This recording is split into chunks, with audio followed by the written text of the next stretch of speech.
Les vues en Django.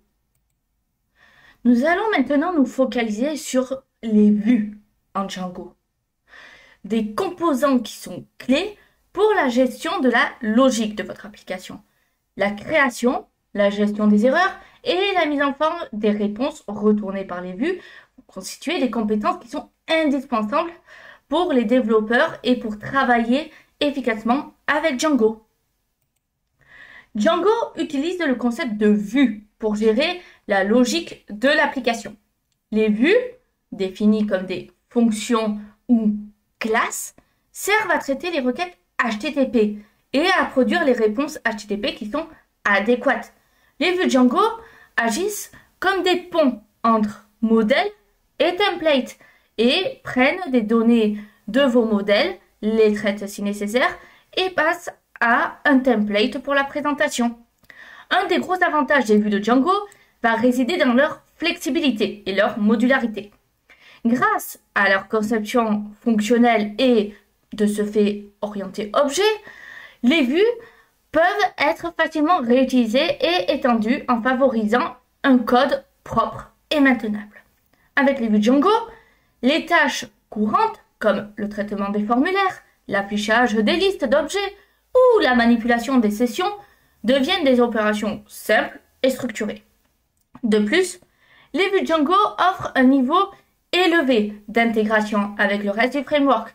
Elles interagissent de manière transparente avec le système de routage d'URL de Django, permettant ainsi une correspondance flexible et puissante entre les URL et les vues.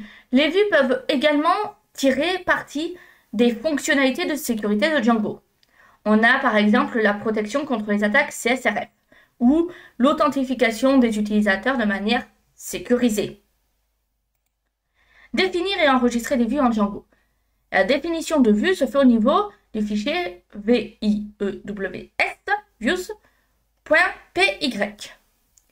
Dans le cas d'une vue qui est basée sur une fonction, celle-ci doit prendre un objet HTTP request en paramètre et retourner un objet de type HTTP response. Il ne faut pas oublier d'enregistrer les vues dans le fichier d'URL de l'application de la manière suivante, comme on peut le voir. Communiquer avec les modèles et utiliser les variables d'URL en Django. Les vues communiquent avec les modèles via les query state. Dans le cas où une donnée comme un ID par exemple doit être transmise par l'utilisateur via l'URL, il faut alors indiquer une variable d'URL dans le pattern, utilisée dans la fonction pass, en précisant le nom de celle-ci, ainsi que son type. La valeur de cette variable d'URL sera accessible via les paramètres de la fonction de la vue associée à cette URL. La gestion des erreurs. Une erreur qui est non gérée peut conduire à une page d'erreur qui est très inattendue pour l'utilisateur et peut même être source et causer des problèmes de sécurité. Django va offrir plusieurs mécanismes pour gérer les erreurs dans les vues. L'une des erreurs les plus courantes, c'est le non-respect des contraintes de la base de données. Par exemple, tenter de récupérer un enregistrement qui n'existe pas. On peut, par exemple, dans la vue 1_seul_étudiant, si aucun étudiant ne correspond à l'ID fourni, l'ORM Django va lever une exception. Étudiant.doesNotExist. On doit gérer cette exception et fournir une réponse dite appropriée. On utilise la fonction get_object_or_404 qui va essayer de récupérer l'étudiant correspondant à l'ID fourni. Si aucun étudiant ne correspond, elle renvoie automatiquement une réponse HTTP 404 indiquant que la ressource demandée n'a pas été trouvée. C'est un exemple de gestion d'erreur simple mais efficace qu'on peut voir ici. La fonction get_object_or_404 simplifie le code de la vue tout en fournissant une bonne expérience utilisateur en cas d'erreur. Les templates en Django, accéder aux données avec les balises. Django définit son propre langage de template, basé sur la syntaxe HTML. Ça se ressemble beaucoup. Il s'agit en réalité de fichiers HTML qui sont enrichis par des balises de Django, sous la forme suivante. Donc, des accolades avec ce qu'on souhaite à l'intérieur et d'autres accolades. Les balises de Django permettent notamment d'accéder aux données transmises par la vue au template. Logique et boucle dans le template de Django. La syntaxe des templates de Django permettent d'insérer de la logique dans le template. Par exemple, si on prend le fait de conditionner l'affichage de certaines informations dans la page, ou bien le souhait de structure de boucles qui permettent par exemple de répéter plusieurs fois un certain bloc dans la page. C'est hyper utile, notamment pour certaines mises en forme, les listes ou les tableaux si on le souhaite. Contrairement aux balises de template qui permettent d'afficher les données, la syntaxe des balises logiques de Django, c'est la suivante, ici. Et là, on a une différence. Les balises logiques contrôlent l'affichage, tandis que les balises d'affichage, comme on a pu le voir précédemment, vont afficher la donnée. Vue basée sur des classes en Django. Fonctionnalité générique. Alors, la plupart des vues basées sur les classes dérivent de la classe qu'on appelle View, V-I-E-W, qui est intégrée dans Django. Mais Django fournit également un certain nombre de vues basées sur des classes dites génériques, qui implémentent des fonctionnalités courantes. On peut prendre comme exemple le fait que Django va fournir une vue générique pour afficher une liste d'objets ou une vue générique pour afficher un détail d'objets. Un exemple de vue générique afin d'afficher une liste de professeurs, ici. Et si on fait le template qui permet de formater l'affichage de cette vue, on peut le voir ici. Je vous laisse quelques minutes pour observer. Maintenant, héritage et inclusion de template en Django.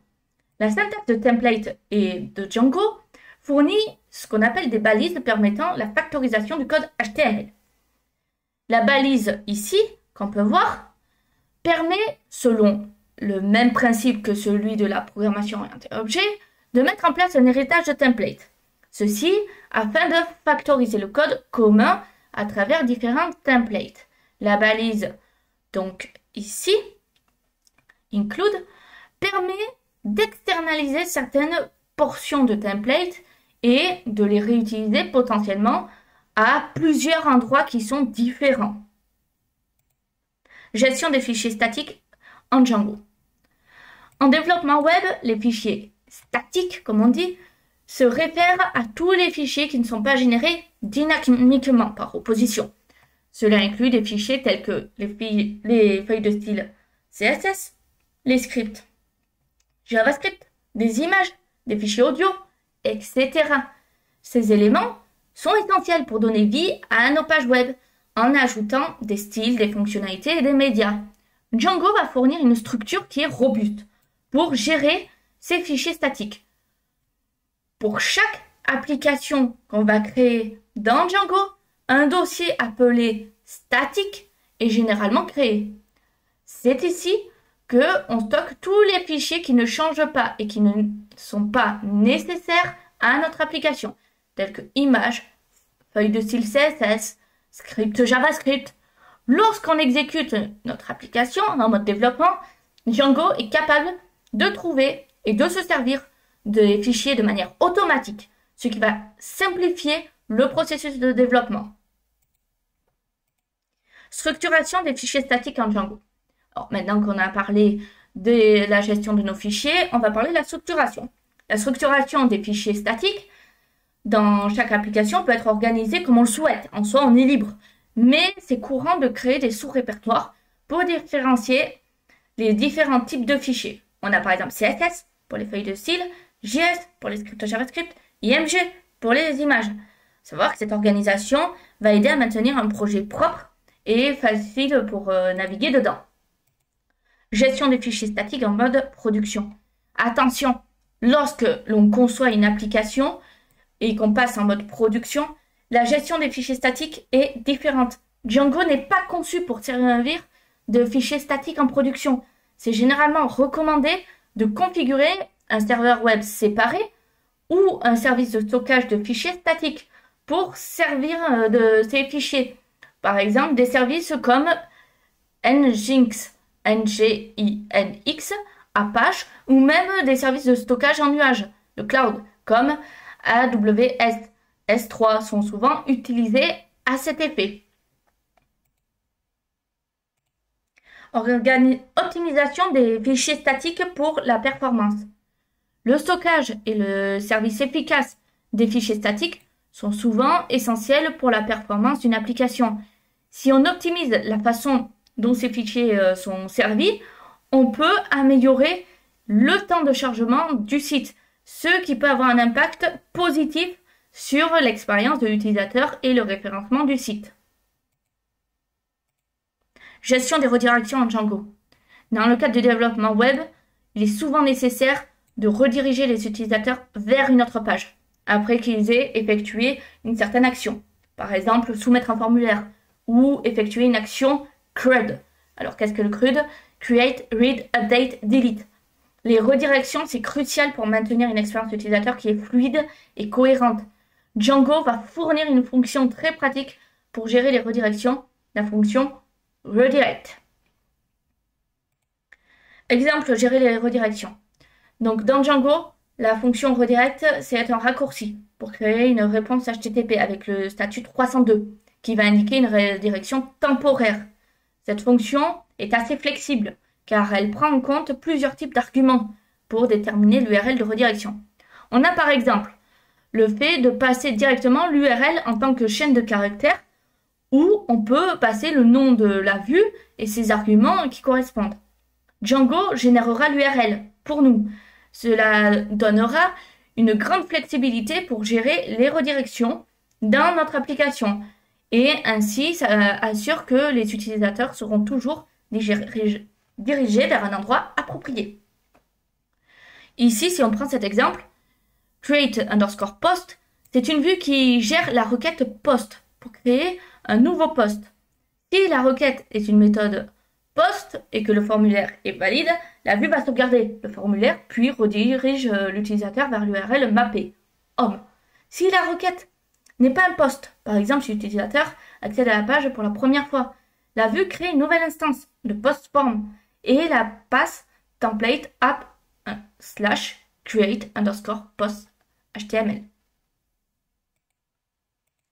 La gestion des erreurs dans les vues et redirections Django.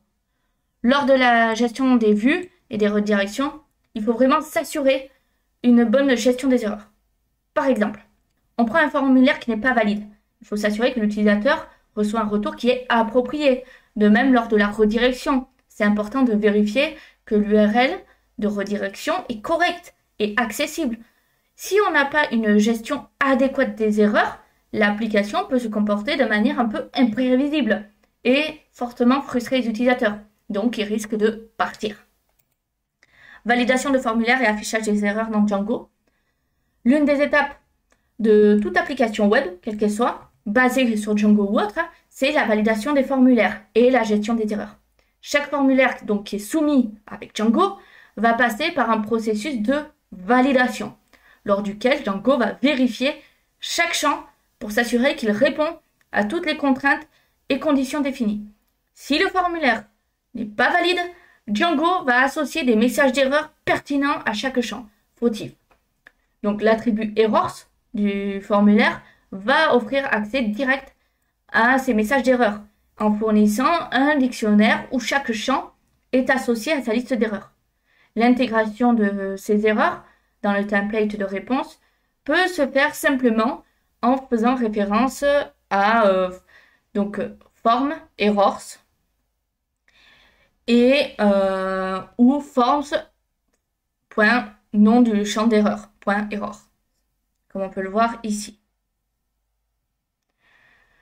Donc voici un petit exemple d'affichage d'un champ de formulaire dans un template, donc ici. Gestion des redirections et des erreurs 404 dans Django. Dans une application Django, les redirections sont souvent utilisées pour orienter les flux de l'application et donc guider les utilisateurs à travers différents points de vue et fonctionnalités. Cependant, ces redirections peuvent elles-mêmes être source d'erreurs si l'URL cible n'existe pas ou est inaccessible pour une raison quelconque. Pour gérer de tels scénarios, Django va fournir l'exception HTTP 404. Lorsque levée, cette exception entraîne l'affichage d'une page d'erreur 404, qui est assez connue, et elle informe l'utilisateur que l'URL demandée n'a pas été trouvée. Donc voici un petit exemple ici d'une erreur de redirection en utilisant l'exception HTTP 404. Dans cet exemple qu'on voit, view_post et delete_post sont des vues qui gèrent respectivement l'affichage et la suppression d'un post.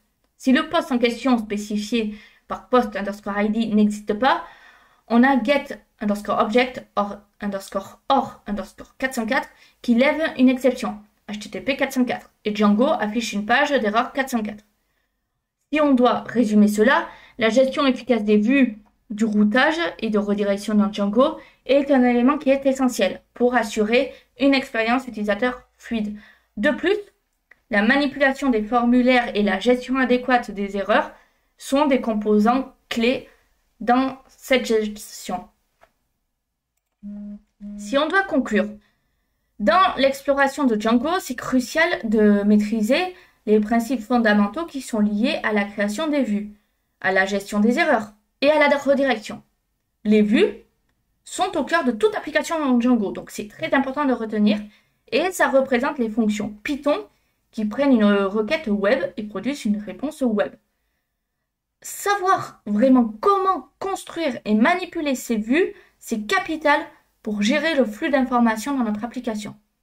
Que ce soit la définition d'une vue très simple qui renvoie un message Hello World, comme quand on débute en soi, quel que soit le langage, la gestion des erreurs en levant par exemple une erreur 404 si l'utilisateur n'est pas authentifié, chaque action a vraiment une importance qui est cruciale pour le fonctionnement d'une application. En plus de cela, il faut comprendre le système de routage de Django qui va permettre de mapper les vues aux URL et c'est fondamental.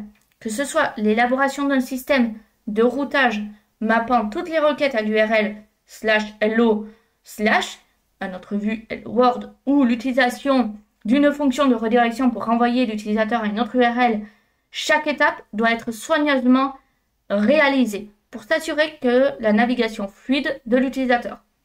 Alors, la maîtrise des vues du système de routage et de la gestion des erreurs dans Django, c'est vraiment une compétence qui est indispensable pour vous si vous souhaitez poursuivre dans Django.